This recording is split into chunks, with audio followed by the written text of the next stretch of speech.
and welcome to our Swimming World TV studios here in Phoenix. I'm David Rieder, and we are off deck. It's December 7th. Our Swimming World Swimmers of the Year were announced last week, and we're going to discuss those right here. We're going to start with the women today. Joining us to discuss all that is John Lohn from SwimVortex.com. John is another voter. John and I are both voters, actually, in the World Swimmer of the Year polling, and we're going to discuss the women's polling right now. John, Katie Ledecky unanimously Female Swimmer of the Year again. I assume this wasn't a tough choice. No, it's good to be with you, David. Thanks for having me. Yeah, Katie was a slam dunk. You look at what she's done in the pool. She wins 2 4 800 at the Olympics, first person since Debbie Meyer in 1968 to triple in freestyle events. World records in the 4 and the 8, obliterating world records. How do you go any other way unless you're FINA? Yeah, just announced earlier this week, the FINA announced that Katinka Hosszu is their Swimmer of the Year. She won gold medals in the 400 IM, the 200 IM, and the 100 back, set a world record in the 400 IM. And it is weird because Ledecky was so dominant. I think you and I were both just so impressed to see someone go 356, even though we kind of joked that day. I remember that, maybe she'll go 356. But the fact seeing someone actually do it, I think, was what was most impressive. Even though Hosszu was impressive, 2 4 and 8 at the same Olympics is something else, and just the dominance that she showed. Yeah, and the range, and you just mentioned the range from Katie Ledecky to be able to range from a 200, which is more or less just an extended sprint these days, up to the where she made her mark in 2012, winning the 800 at her first Olympiad. She's able to do something that no other woman on the planet can do. And Katinka Hosszu obviously had a terrific year, was dominant. But if you take a look at where Katie Ledecky is compared to where her rivals are, where her pursuers are, it's not even close. There are people, God, she's putting up 1650 freestyle times now that would place in the top 3 and 4 in men's events. Now, obviously, we're not, talking about taper times and stuff like that. But she's just so in a different stratosphere than anybody else in relation to her singular events. Mm-hmm. Yeah, for sure. Just so impressive. Hosszu impressive. Ledecky on another level. And the fact that it's continued year to year to year, I think, is what makes it so special.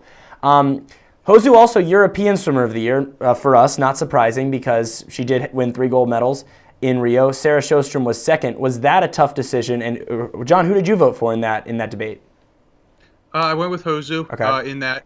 And I think once you see somebody take 3 gold medals in a silver individual event, so that makes that a pretty easy selection. Also, Sjostrom had a chance at the Olympic Games to definitely position herself for a run at that. Had a terrific Olympics. Anytime you win a gold medal and she got her individual crown, it's a success.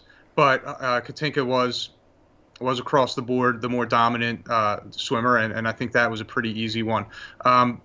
It was neat when I saw all the votes. At least my first place ones all matched what came out, which was nice to see. I guess you could say, because it's like, okay, I'm at least I'm getting something right here. It appears that we agreed on pretty much everything, so maybe this discussion won't be as interesting as we thought. But I think, but certainly some debate in the top 5s that we had.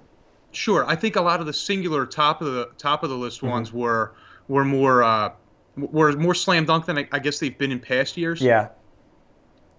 Yeah. I mean, I guess that does make some sense. Hosszu, Sjostrom, and Ledecky, I should say, sorry about that, were the 3 top performers of the Olympics. And for Ledecky to beat Sjostrom in that 200 free final was almost a signature moment. Like, whose Olympics is this one going to be? But you really couldn't go another way with the top 3 swimmers in the world. Interesting. So who actually filled out the rest of your top 5 ballot? Because we picked 5. And who were the next 2 on that list for the 4 and 5 spots? Honestly, David, I don't have it with me right now in terms of the actual ballot. I do know Hosszu was second. I do know Sjostrom was third. Where I went on the 4-5, I'd have to bring it up here on the computer, and I apologize for that. But I know I did have Rieder Canedo as the Pacific Rim Swimmer of the Year, and when you win a gold medal at the Olympics, and I think she may have been the only female Pacific Rim titleist, that makes that a pretty simple choice too. I voted for Rieder Canedo as well, But there was an interesting split there between some voters who went with Canedo and some who went with Kate Campbell. Now, Campbell obviously did not win a gold medal at the Olympics, or she did on a relay, and then a silver on the 400 medley relay. But she was very disappointing in the individual 100 freestyle, fading down the stretch. It was so weird to see her stroke just fall apart with 15 meters left. But she set the world record in that event a month before the Olympics. And so did that cross your mind at all? Well, maybe I should give it to Kate Campbell, because even though she didn't put it together at the Olympics, throughout the year, she was pretty impressive. So I think the beauty of inviting 15, I think the panel's 15 individuals from across the world, is you're also going to get a different perspective and different input in terms of how people view the selection process. For me, in an Olympic year, definitely Olympic performances and efforts in Rio carried a lot more weight.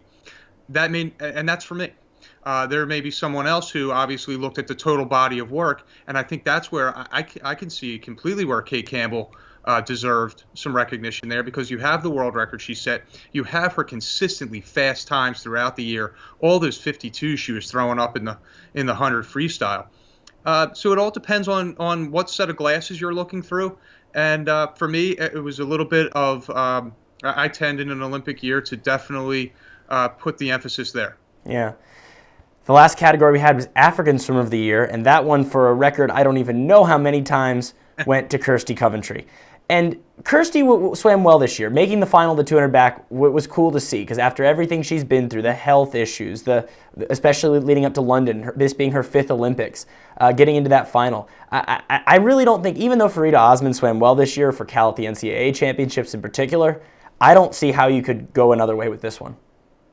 And it was nice to see her, come back from what's been when she started this comeback. Who knew how it was going to go? I mean, a final in the Olympics. Probably, if you asked me if that would have happened, I may have shrugged that off and said, "Nah, that's a big ask."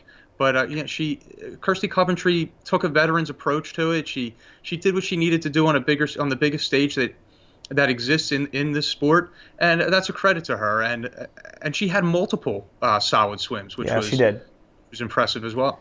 You could almost name the award after Kirsty Coventry. She's won the vast majority of these since we started giving them out back in 2004. So just a little bit more about some of these ballots I want to talk about a little bit, John, because there were some impressive swimmers that I don't think we got to recognize, because they were overshadowed by people in their own region or even the world. The American ballot, I think, was especially interesting. The final order was Ledecky, Maya Dorado, Penny Alexiak, Simone Manuel, and Lily King. I mean, those are 5 really great choices there. You know, I was thrilled to hear that Dorado got second, because it's hard to pick a better fairy tale finish to a career than what Maya Dorado did. I mean, winning an individual medal in all three different colors in 3 individual events, and then punctuating it with the gold medal in the 200 backstroke, beating Hosu, keeping her from a 4 gold medal performance. That was really neat. But yeah, to see that 1 through 5 there, all individual Olympic champions from Rio, that's a heck of a ballot to crack if you're one of those athletes. Yeah, and I think we'll be seeing a little bit more of pretty much everyone but Dorado on that list. Penny Alexiak. That's a young crew, isn't it? Yeah. Really, the young. That's exciting for the future. Penny Alexiak, 16, could be the best swimmer in the world pretty soon. So good at the 100 free, the 100 fly, the 200 free. And now that she's got a group of Canadians behind her, those relays could be pretty deadly. John, any final thoughts on women's swimming this year? Most impressive performances, and maybe, if you dare, to preview what's to come in future years.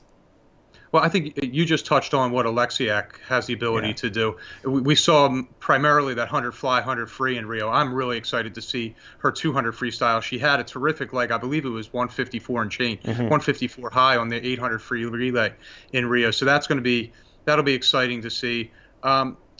Lily King, can she get down toward that world record in the 100 breaststroke is going to be exciting. And then anytime that Katie Ledecky steps on the blocks, something special is going to happen.